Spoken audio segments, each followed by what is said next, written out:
মেনা বলেন এবার 1.5 মাস মাঝখানে ফাগল, এবার একটা মানুষ আসতো প্রায় 23 হাত লম্বা। ওই মানুষটি আমার সামনে এসে চোখের পানি ফেলে ফেলে যখন কাঁদতে লাগলেন, আমি জিজ্ঞাসা করলাম আপনাকে? তিনি বলে, মা ও মা, আমাকে কি আপনি চেনেন না? আমি মুসা কালিমুল্লাহ। সুবহানাল্লাহ, আমি মুসা কালিমুল্লাহ। মা, আমি এই হাতে থাপ্পড় দিয়ে আজরাইল ইসলামের চোখ বাইর করে ফেলেছিলাম। ও মা, আজকে শুধু আপনার কদমে এসেছি একটা সুসংবাদ দিতে। আপনার পেটে এমন একজন রাসূল আগমন করেছেন, উনি না হলে আমিও জন্ম হতাম না। ও সুসংবাদ দেওয়ার জন্য আল্লাহ পাক আমাকে আপনার ঘরে পাঠিয়েছেন। জোরে বলুন সুবহানাল্লাহ, আল্লাহু আকবার।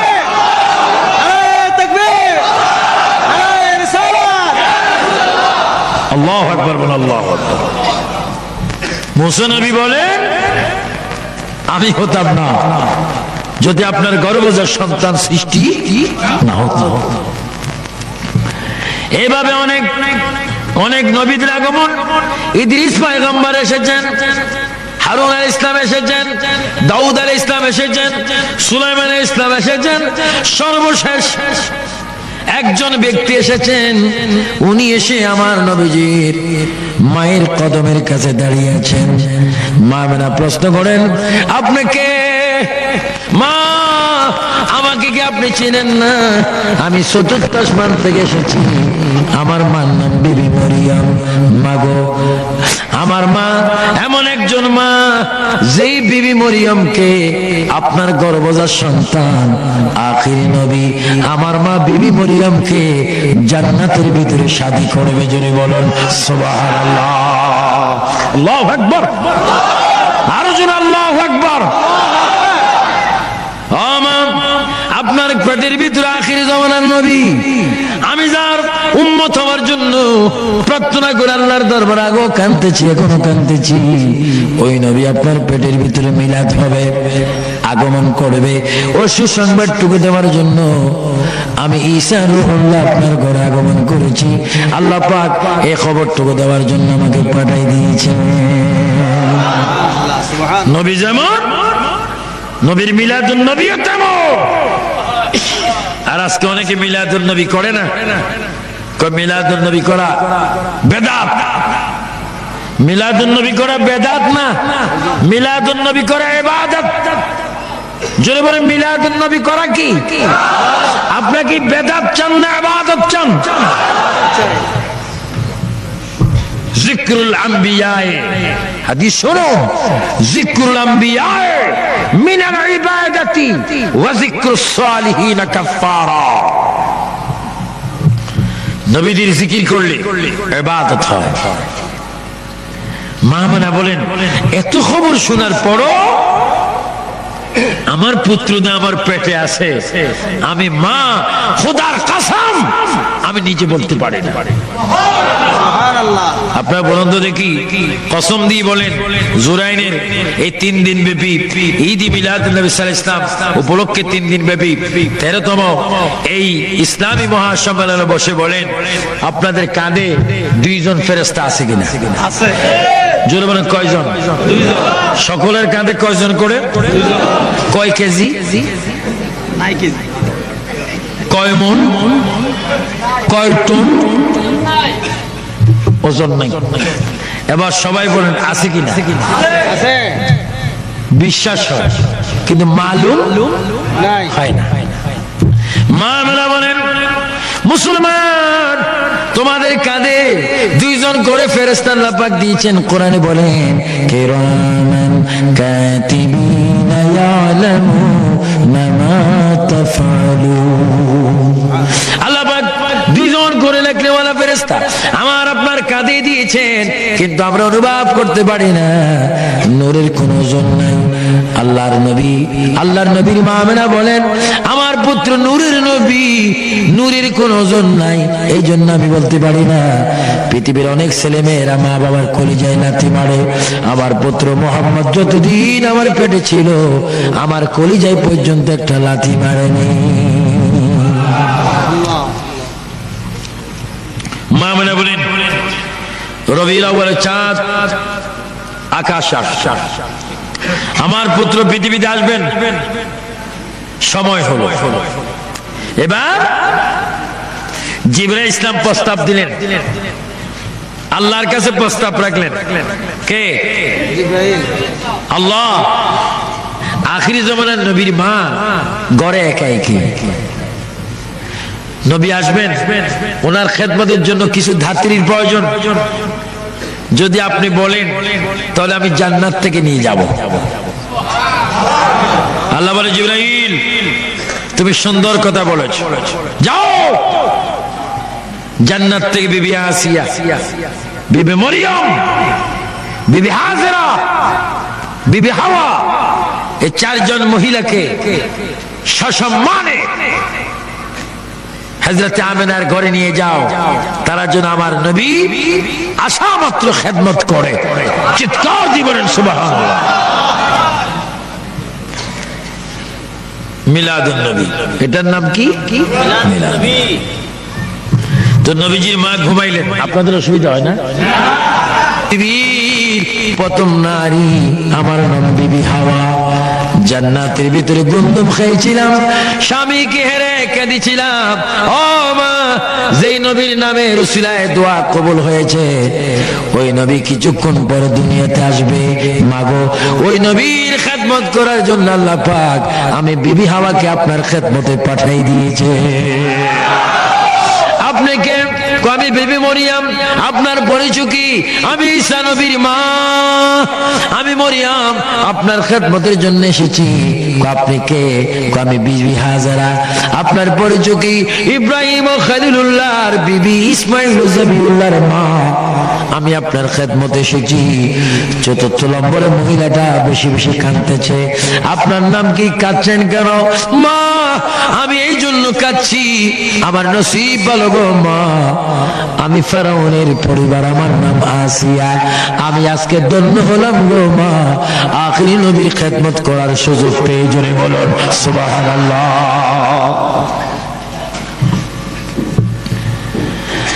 আমার ভাইয়েরা, শুধু একটি মহিলার কথা আমি আপনাদের সামনে তুলে ধরবো। যারা নাকি মিলাদুন নবী মানে না, আমার নবী আগের যুগে ছিল, সেটাও যারা মানে না, তাদের জন্য দাঁত ভাঙ্গা জবাব। হযরতে বিবি আসিয়া ছিল ফেরাউনের স্ত্রী। আমি ফেরাউনকে মিশরে দেখে এসেছি, তাকে মোমের মধ্যে রেখেছে, দেখতে কত বিশ্রী। অনেক দূর থেকে আমি তাকে থুতু মেরেছি, কারণ তার মতো বেয়াদব শিব্য বড় নাফরমান বান্দার কেউ নেই। সে নিজে নিজে খোদা দাবি করেছেন। আমার ভাইয়েরা, ফেরাউন ছিল মূসা নবীর যুগে, আর মূসা নবীর প্রায় 2300 বছর পরে, মূসা নবীর 2300 বছর পরে আমার আপনার নবী দুনিয়ার মধ্যে আগমন করেছেন।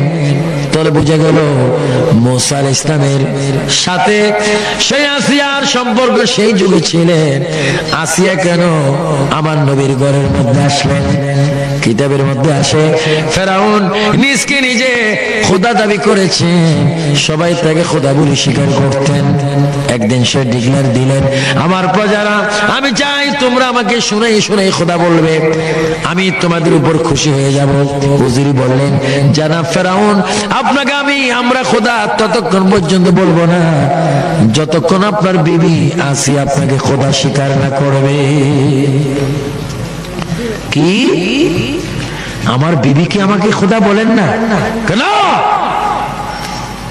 যদি আমাদের কথা আপনার সন্দেহ হয়, গিয়ে দেখেন। ফেরাউন কথাটুকু যাচাই করার জন্য পাক ঘরের মধ্যে চলে গেলেন, যেখানে মা বোনেরা পাক করেন, রান্না বাড়া করেন। সেখানে ফেরাউন গিয়ে বিবি আসিয়ার কাঁধের উপর হাত দিয়ে ফেরাউন বলে, বিবি গো, আমি তোমাকে কত ভালোবাসি, তুমি আমাকে খোদা মানো আমি নিশ্চয়ই জানি, কিন্তু তুমি আজকে এমন ভাবে খোদা বলবে, আমি তোমার জবানের কথা যেন আমার নিজ কানে শুনি। আসিয়া চিৎকার দিয়ে আকাশের দিকে নজর করে একবার বললেন, আল্লাহ। সবার জোরে বলে আল্লাহ, আরো জোরে বলে আল্লাহ। ঈমান হেফাজত করার মালিক কে? আসিয়া ডাক দিয়ে বলে আল্লাহ। ফেরাউন আসিয়াকে আবার বলেন তুমি কোন আল্লাহকে ডাক দিচ্ছ? আমি না তোমার প্রভু, আমি তোমার একদিকে স্বামী একদিকে তোমার জন্য প্রভু, আমি তোমার গড, তোমার ইলা, তোমার স্রষ্টা। আসিয়া ফেরাউনের পায়ে ধরে বলে স্বামী এই কথা তুমি আমাকে বলবে আমি কোনদিন ভাবতে পারিনি। তুমি আমার খোদা হতে পারো না, তুমি আমার স্বামী। তোমার পায়ে যদি পচে যায়, রক্ত যদি পচে যায় আমার জিহ্বা দিয়ে, তোমার রক্তগুলা চষে চষে আমি খাবো, আমার চুল দিয়ে তোমার খেদমত করে দিব, তবে তোমার হাতে ধরি পায়ে ধরি মহান আল্লাহর সামনে একটা সেকেন্ডের জন্য আমি তোমাকে প্রভু স্বীকার করতে পারি না। সুবহানাল্লাহ, সুবহানাল্লাহ। ঈমান দেওয়ার মালিক কে? আল্লাহ। ফেরাউন গোসা হয়ে গেলেন, সিংহাসনে গিয়ে বসলেন। উজির তোমার কথা সত্য, আমার স্ত্রী আমাকে প্রভু বলে না, এটা তুমি আর আমি জানি, কিন্তু এমন একটা বুদ্ধি তুমি আমাকে দাও যে বুদ্ধির কারণে আমার স্ত্রী আমাকে প্রভু বলতে বাধ্য হবে। তাই যদি বুদ্ধি নেন, আমি আপনাকে বুদ্ধি দিচ্ছি। আপনার স্ত্রী আসিয়া কোনোদিন চন্দ্র সূর্য দেখেনি, বেগানা পুরুষ তার চেহারা দেখেনি, তাকে যদি হাজার মানুষের সামনে উলঙ্গ করতে পারেন, তার লজ্জার স্থান সে রক্ষা করার জন্য আপনাকে খোদা বলে দেবে। জোরে বলুন না নাউজুবিল্লাহ। যত বড় শিব্য বুদ্ধি তোর শিব্য মার্কা। কথাই হোক, ফেরাউন কয়েকজন মানুষ পাঠাই দিলেন আসিয়ার কাছে, যাও নিয়ে আসো মার জন্য নবুয়ত কিতাবে। ফেরাউন কয়েকজনকে পাঠাই দিলেন, এই বেগানা পুরুষগুলি আসিয়ার হাতে ধরলেন, পায়ে ধরলেন, চুলে ধরলেন, মাথার উপর করে সিংহাসনে নিয়ে আসলেন। নিয়ে আসার পরে ফেরাউন ডাক দিয়ে বলে আসিয়া এখনো সময় আছে, তুমি আমাকে প্রভু বলে স্বীকার করো, আল্লাহ বলে স্বীকার করো। আসিয়া ডাক দিয়ে বলে স্বামী গো, তুমি আমার মনের দুঃখ বুঝলা না, তুমি এই সিংহাসনের মালিক নও, আল্লাহ পাক এই সিংহাসনের মালিক। এই কথা বলার পরে দুষ্ট ফেরাউন ইশারা দিলেন ওই ফেরাউনের দরবারে, ফেরাউনের সেই সিংহাসনের সামনে ওই বেদিনরা শয়তান আসিয়ার শরীর থেকে কাপড়গুলা খুলে নিলেন। কাপড়গুলা খুলে যখন নিচ্ছেন, আসিয়া একটা চিৎকার দিয়ে বলে আল্লাহ তুমি আমার ইজ্জত রক্ষা করো। আল্লাহ পাক বলে জিবরাইল, ও জিবরাইল আর দেরি করিস না, জান্নাত থেকে একটা শাড়ি নিয়ে যা, আসিয়ার গায়ের মধ্যে শাড়িটা পরিধান করাইয়ে দে। যারা ঈমানদার তারা দেখবে আসিয়ার গায়ে পোশাক, আর যারা বেঈমান তারা দেখবে আসিয়া উলঙ্গ অবস্থা। তারপর আসিয়া প্রভু স্বীকার করে না, এবার চুলের মধ্যে ধরে মাটির মধ্যে টেনে টেনে সিংহাসনের পিছনে নিয়ে গেলেন। সিংহাসনের পিছনে নিয়ে আবার প্রস্তাব দেওয়া হলো, আসিয়া গো জীবন যদি তুমি ভিক্ষা চাও, ফেরাউনকে তুমি খোদা কোনো সময় স্বীকার করো। আসিয়া বলে আমার জীবন যাবে, আমি আল্লাহর সামনে আমার স্বামীকে আমি কখনো প্রভু বলতে পারি না।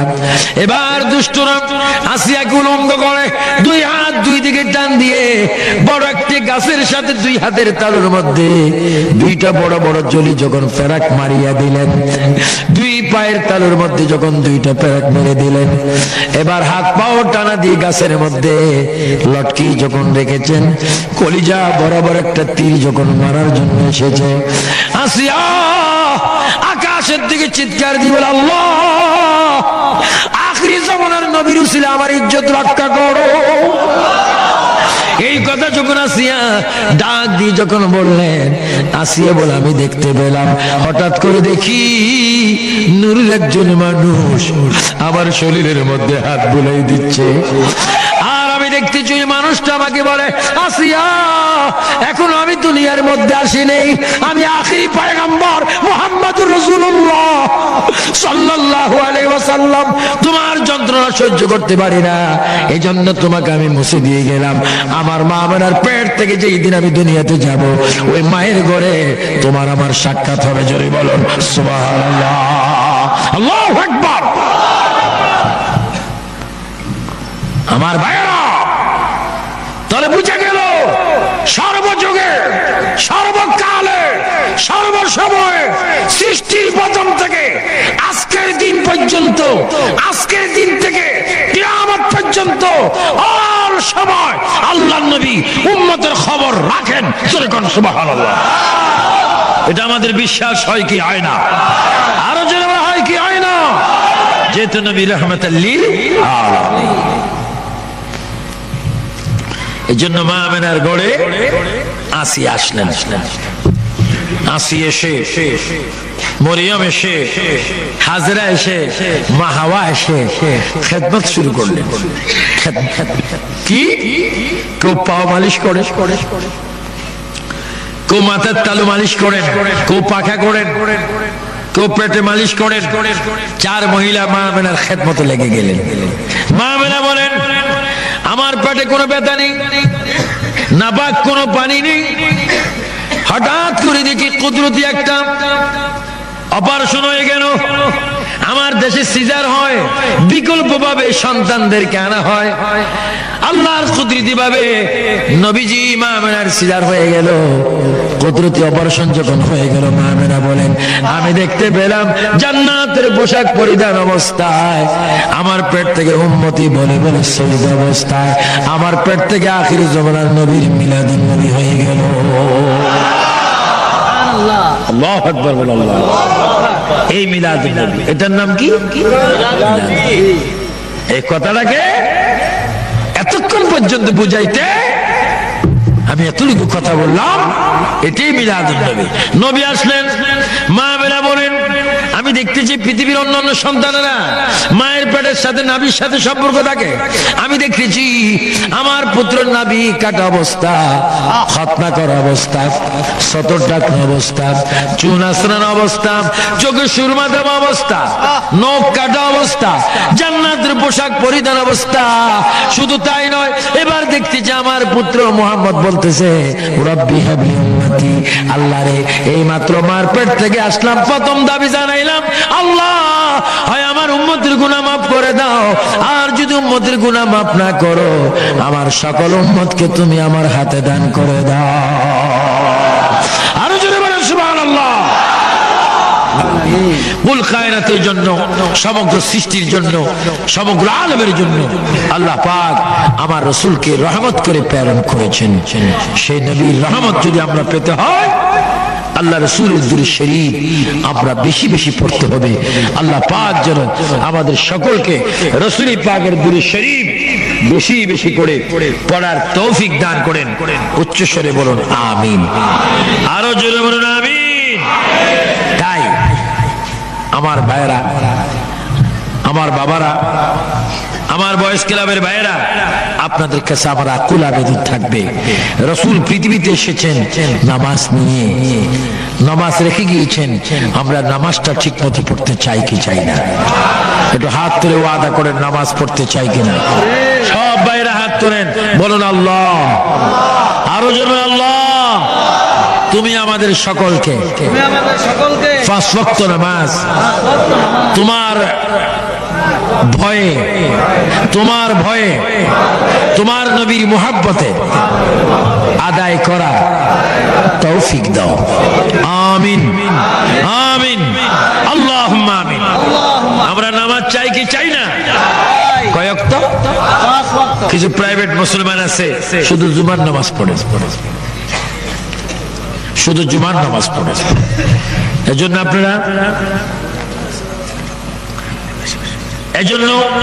আপনারা নামাজ পড়বেন।